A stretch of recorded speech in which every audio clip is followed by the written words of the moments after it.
Nous avons vu qu'à la naissance, les appareils génitaux ne sont pas encore fonctionnels.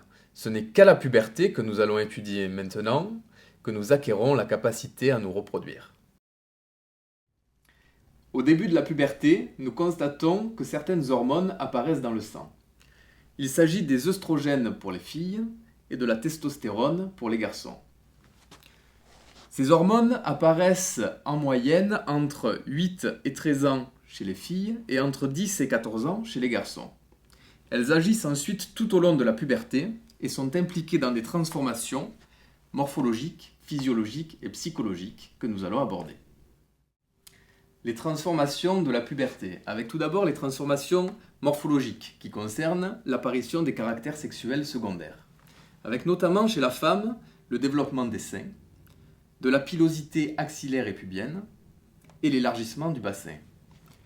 Chez l'homme, nous avons le développement du pénis, de la musculature, la mue de la voix et l'apparition de la pilosité faciale et corporelle. Concernant les transformations physiologiques, c'est à la puberté que nous acquérons la faculté de procréer.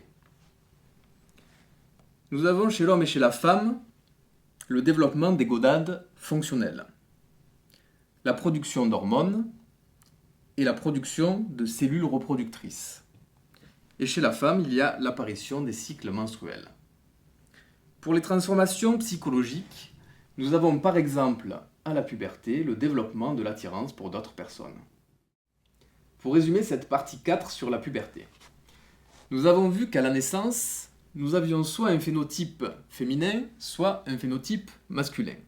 Mais dans les deux cas, les appareils génitaux demeurent non fonctionnels.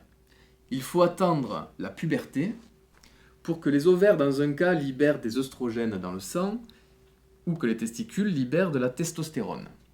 Ces deux hormones sont impliquées dans la transformation du corps, avec des transformations morphologiques, avec notamment l'apparition des caractères sexuels secondaires. Des transformations physiologiques, avec l'acquisition de la capacité de reproduction grâce à des appareils génitaux fonctionnels. Et enfin, des transformations psychologiques et comportementales.